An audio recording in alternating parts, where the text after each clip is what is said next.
Here we are in the late 1800s. Tacoma is a prosperous town, a sophisticated town with 2 newspapers. Some say the finest place on the West Coast, outside of San Francisco. It proudly claims the label, the City of Destiny. It is certainly a destination. The Northern Pacific Railroad builds its terminus in Tacoma.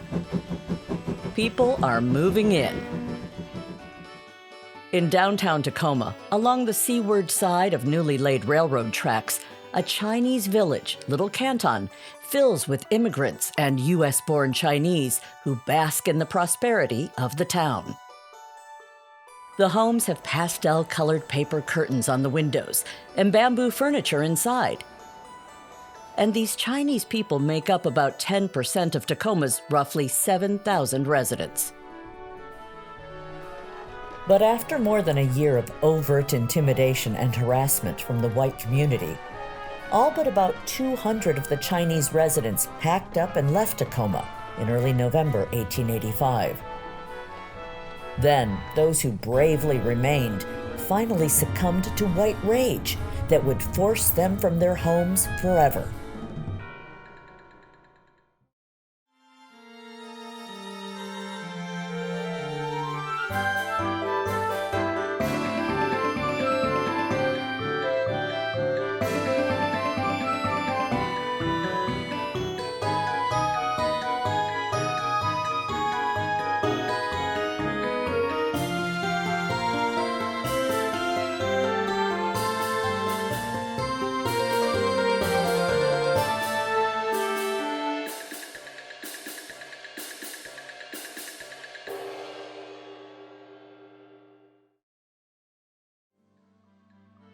The anti-Chinese white residents meet regularly, determined that the Chinese must go. The white group claims the Chinese are leprous and prosperity-sucking. At one highly attended public meeting, one man delivers a speech in September 1885 to cheers from the crowd. These Mongolians are taking the very bread from the mouths of the wives and children of the working men. Shall we stand by and shamelessly submit to them? No, we must act. We must go to work. There's been enough talk and the time for action has arrived. The Chinese must go.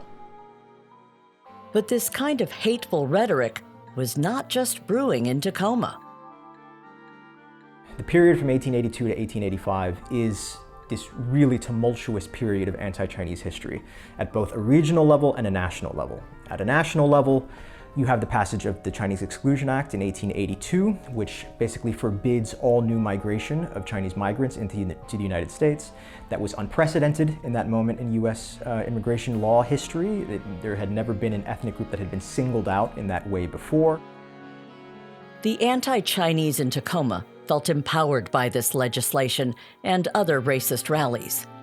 They demand the residents of Little Canton leave Tacoma by November 1st. Most of them flee, despite the fact that some of the Chinese people had been in Tacoma long before many of the white residents. The prosperous shop owner Lum May and his family are among the approximately 200 who remain. It is raining heavily on November 3rd as nearly 500 white residents gather on Pacific Avenue. The mob is led by Mayor Weisbach, president of the Washington Territory Anti-Chinese League. Rioters are armed with clubs and guns as they march to Little Canton, chanting and raising their weapons. Horrified, Lum May witnesses as white men smash doors and break windows in Chinese homes. There must have been in the neighborhood of 1,000 people in the crowd of white people, though I cannot tell how many. They went to all of the Chinese houses and establishments and notified the Chinese to leave. Where the doors were locked, they broke forcibly into the houses, smashing in doors and breaking in windows. Some of the crowd was armed with pistols, some with clubs.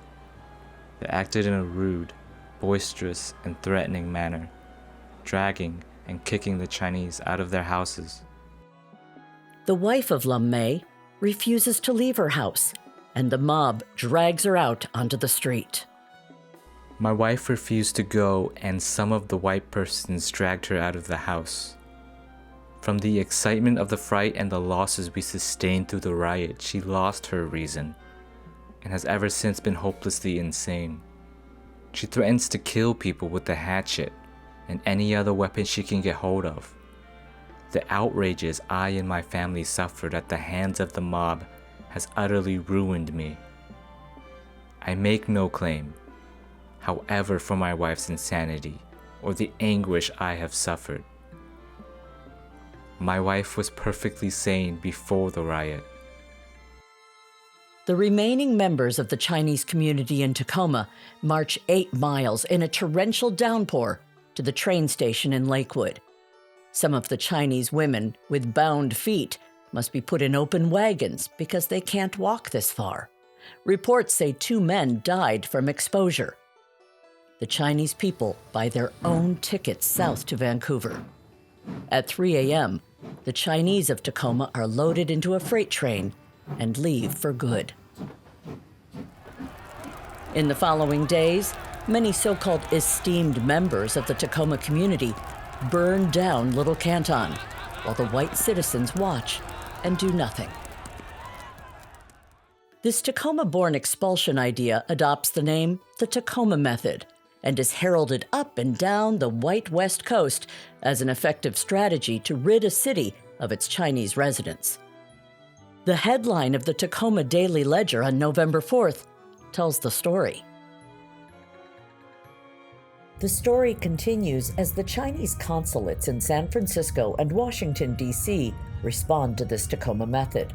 Both Chinese consulates pursue legal action against the white people who attacked and wounded several Chinese residents in Tacoma.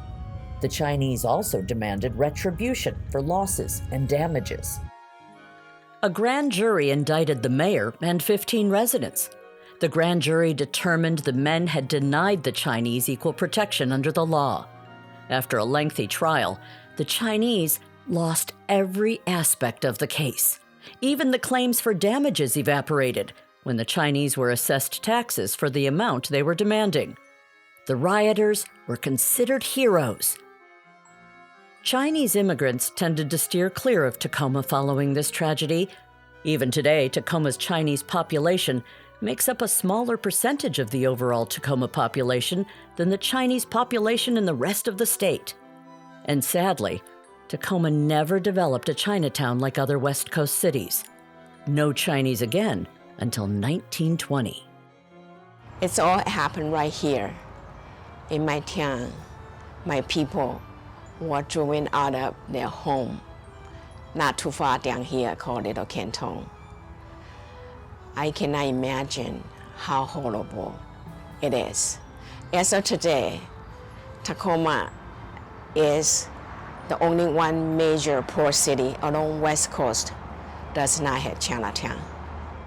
Without a Chinatown, how can this city of destiny reconcile such a tragedy? Well, today, a few local artists have one answer. Their effort seeks to create a strategy to remind the people of Tacoma about their past and to embrace racial reconciliation. These artists create an opera, and they call it the Tacoma Method, to reclaim that slogan and turn it into an anti-racist meme. These artists, Zhang R, Chinese poet and librettist who teaches at Evergreen State College in Tacoma, and Gregory Youtz, local composer and professor of music at Pacific Lutheran University, worked together to produce this unique form of persuasion to urge the Tacoma community to embrace reconciliation. Zhang R was born in Beijing, China, where she trained as a physician. She moved to the United States in 1986. Her poetry speaks beautifully of life lessons and challenges. She teaches Chinese studies and molecular pharmacology at Evergreen. Throughout the research, I found out all the players and political force, but I realized one of the things that is really the voice is missing, the narratives are the Chinese.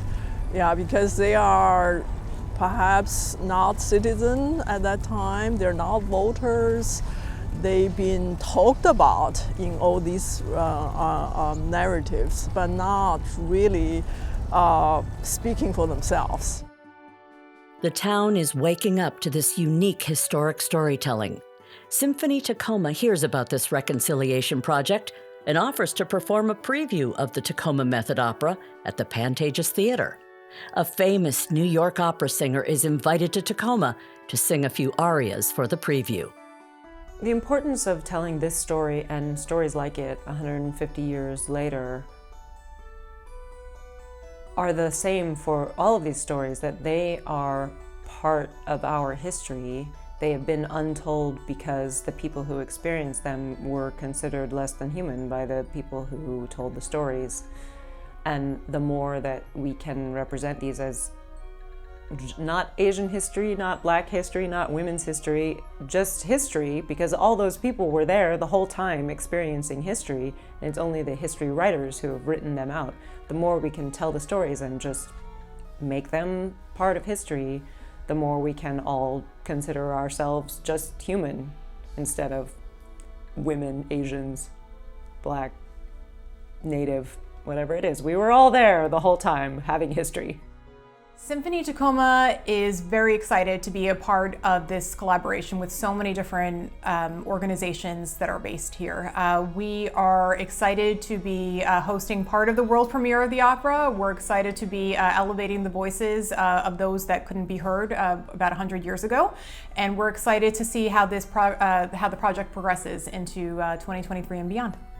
I think people saw this and recognized this as an incredibly important step in recognizing what had happened, facing it, and learning about it. Some people learning about it for the first time. You know, this has been quite a covered up subject, and it's really exposing the past demons in a way of Tacoma's history, and this in collaboration with the Chinese Reconciliation Project in Tacoma brings us closer together with both the Historical Society, with the Chinese Reconciliation Project, which has been going for decades, and a composer who we all know and love and want to support. The full Tacoma Method opera opens at the Rialto Theater, just a few blocks from where the Chinese expulsion took place more than 130 years earlier. The fact that Tacoma Opera and Symphony Tacoma are coming together to tell this story 150 years later is very significant. It highlights the continued relevance of the story and their efforts, or part of the reconciliation effort, right? They're confronting and reckoning the past wrongs that this community has experienced. It underscores the power of art to bring communities together, to spark dialogue, and to promote healing and reconciliation. This story unfolds through the main character, Mrs. May, and her young family. The first part of the story is about who these Chinese people are and why they are in Tacoma, and how happy they are to be in America.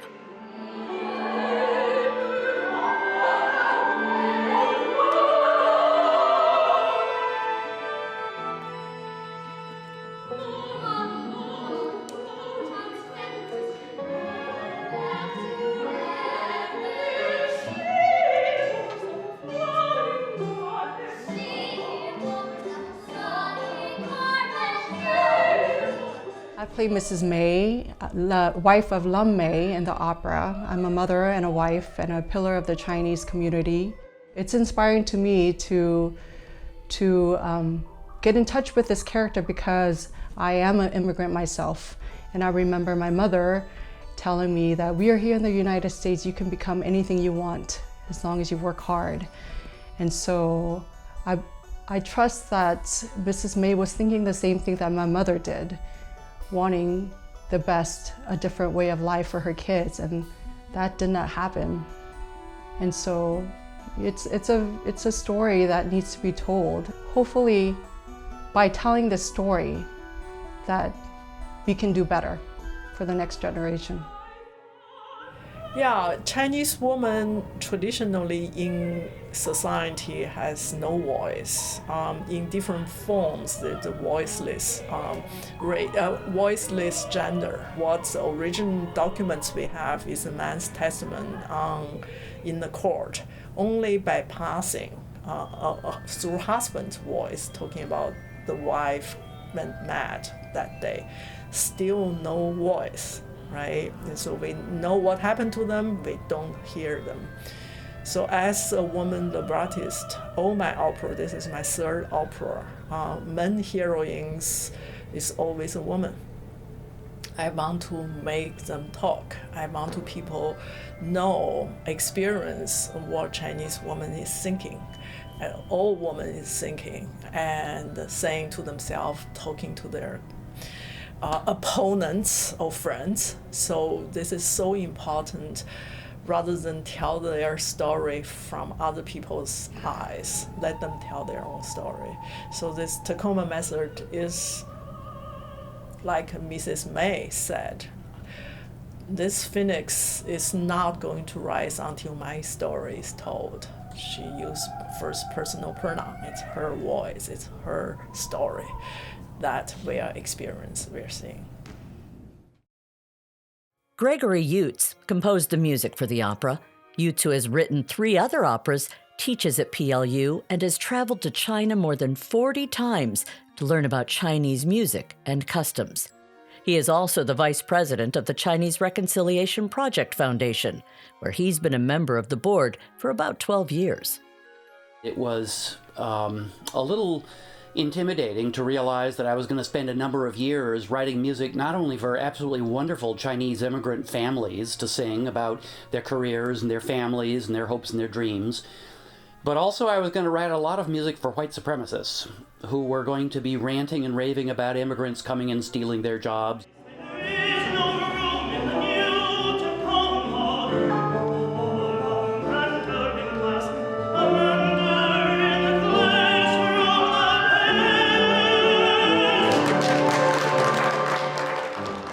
So as Greg says, the opera's antagonists are the white citizens who feel threatened by the Chinese and vow to make the Chinese go away.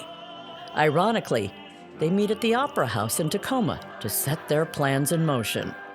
Alpha Opera House scene in history that the town people meet there, the Chinese people's fate in Tacoma is sealed.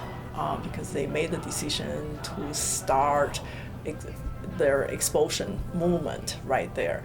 So their fate was sealed in Opera House. I think it is just right, because the opera project was supported by Tacoma town people and from different levels, ordinary people,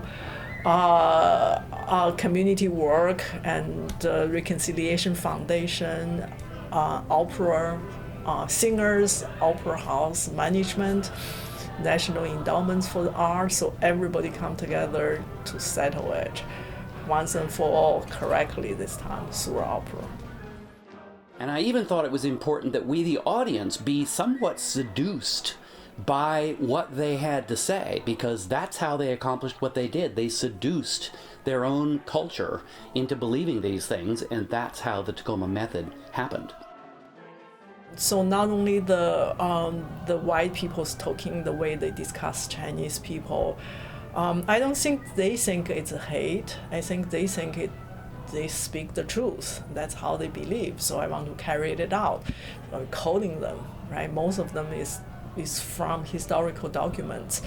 That's why the period air is correct, because I use their words. So I want to reflect the historical truth, and the foundation assumption is contemporary audience will make their own judgment. I don't need to criticize the hate because people hear that language. The final scenes focus on the mob and its expulsion of the Chinese, and specifically the May family. Mrs. May's heartbreak and devastating personal loss fill the stage.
As her fate is sealed and her anger and resignation take over, she responds to those who label her simply mad.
And thanks to these artistic storytellers and musicians, Mrs. May's story is now told.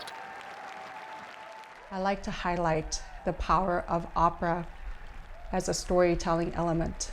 Oftentimes, opera is considered to be, in foreign language and subject matter that's very distant from real life and real characters. But this time around, it's about real life and real characters, telling a story of immigrants coming to this country to make a better life for themselves, but facing adversity. It was very moving to see the audience response to that, and it was very moving to see our musicians, our soloists and performers, also the way that they were forced to play a part, a role in this history. And sometimes they were not very happy initially, of course. Oh my goodness, we have to say these kinds of things like the Chinese must go.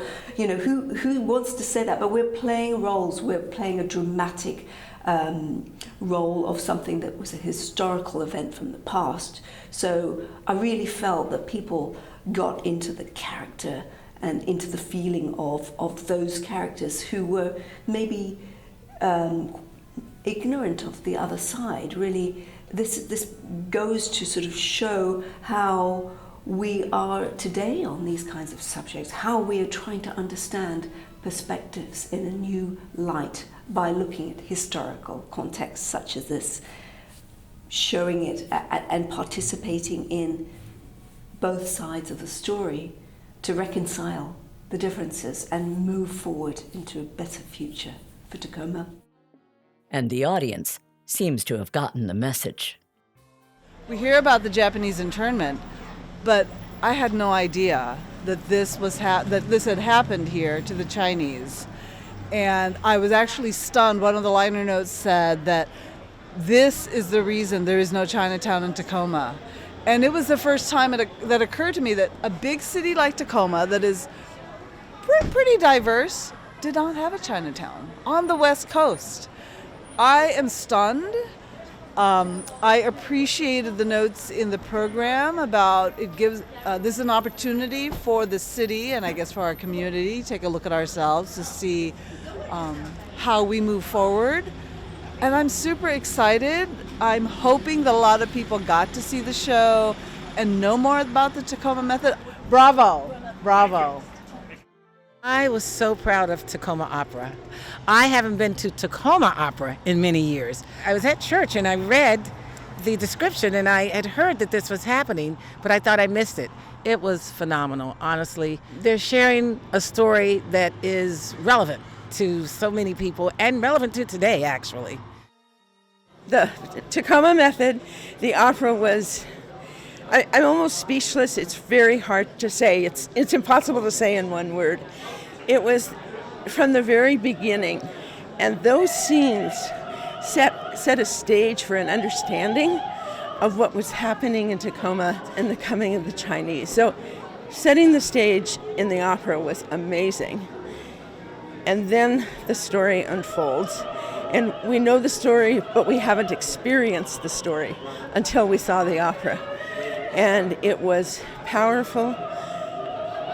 The words that people said, the way it was set up, just made us come. I think it was like a mirror to so much of what's happening today in our society, as well as the facts of what happened 100 more years ago. And then in the final scenes, and particularly the very final scene, where the voice of the Chinese was embodied in the mother and the woman. And she spoke for all of us who care about the future and don't ever want to see our homes taken away from our families ever again. Tacoma Method tells us that racism and violence are not singular events, but they reach out through history and change the fabric of who we are. So it affronts us and asks the question, who we are meant to be and what is our future like? And now more than ever, we have to really look at ourselves as a community and say, what is it that we are meant to do and be, and how are we going to move forward into what we should become? One of the things that I was really looking at was honestly representing the Chinese characters. And so we did a spectacular amount of research. I also have a degree in Chinese studies and went to China with Greg Youtz, the composer. And so we pulled books and research and photos, brought in Zhang Er to take a look at the materials that we had pulled and the embroidery that we were doing, just so that we were really valuing the story from their perspective. Probably my favorite costume would be the red robe. We built that from scratch. We really looked at the song that talks about the red robe, looked at the history of embroidery for Chinese robes, and then designed it based on that. And so we put a lot of time and heart into making that as accurate as we could. We're making the same mistakes, I think, is probably the biggest lesson. And I've talked to friends who've come to see the show and had that conversation after the fact. I can, where they're saying, I can see that we're making this mistake here and we're making this mistake here. And it's unfortunately you can know history and still be making the same mistakes over and over again. And we can talk about that in all sorts of ways, not just ethnic populations, but how we deal with unhoused neighbors and food security and poverty and all of that. And I think it helps bring that conversation back to light by highlighting this historical issue. The opera's vocalists also appreciated the role they played in expressing the beauty and tragedy of this narrative. You know, I didn't know about the Expulsion until I learned about the show. So I guess that's one lesson. And probably the biggest thing I learned is how these people might have felt. These were real-life people with lives and families. And The Mystery of the Pacific was my favorite song, Sing Lee's aria. It's where I feel like he finally really, he talks about his whole coming from China and how that felt and the beautiful images. When I drive around Washington, I can see these things, these beautiful nature that he talks about in this aria. It all happened here on this street. This was Little Canton. This is probably where he would have actually done that, where he would have actually tried to contact the government. And it's an extraordinary aria. Even musically, it's different from anything else in the opera. There's a lot of beautiful music in the show, and it's very impressive how my colleagues managed to do that and be really emotional. It's hard. It's really hard as a singer to balance those things. I think the lesson of the opera, if anything, if people take anything away, it's inclusion, right?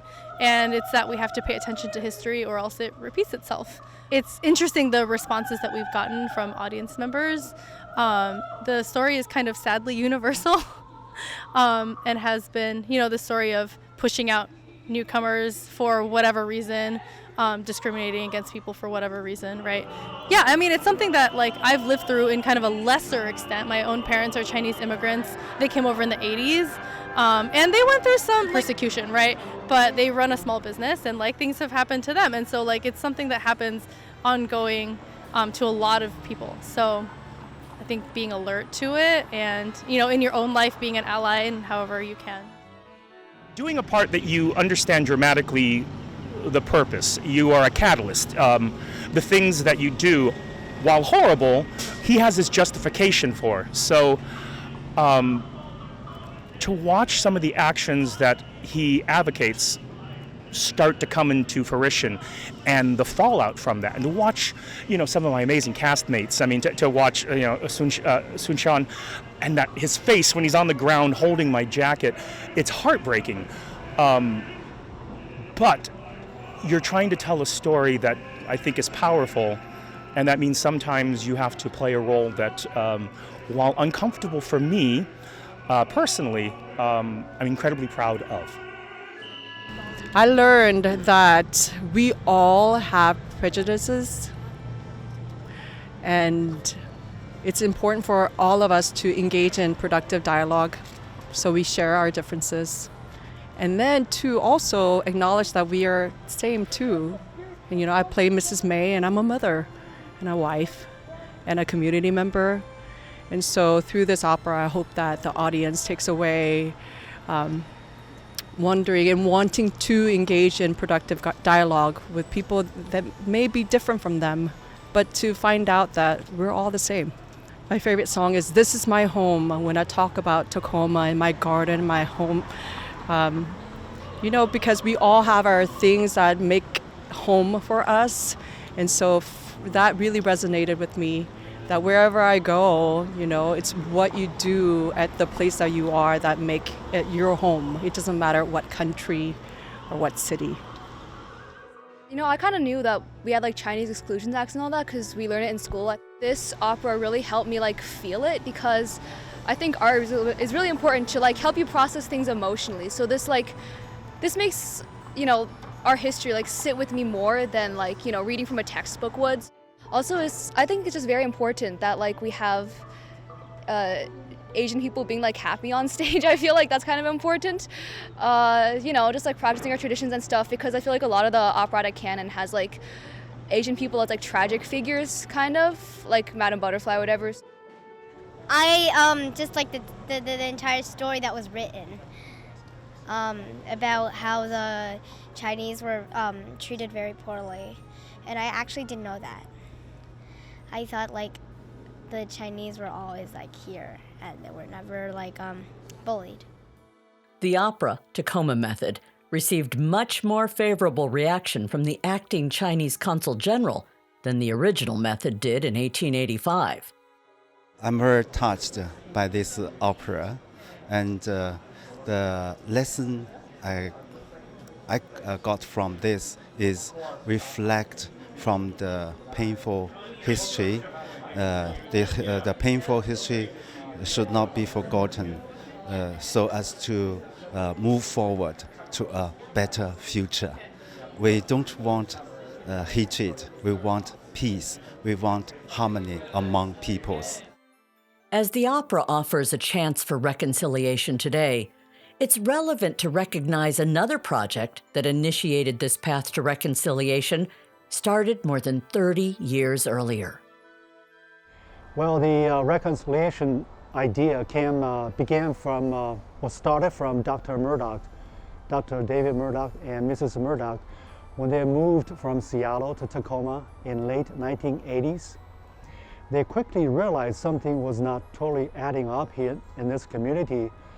Tacoma was the second largest city in Washington State at that time, but it didn't have the hustling and bustling and activities, vitality that was going on in Seattle, like in the Chinatown and International District. So Dr. Murdoch took upon himself to do some research, and lo and behold, he found out about this historic tragedy that happened in 1885, where the entire Chinese populace was forced out of Tacoma. And so he started requesting the city of Tacoma to do something.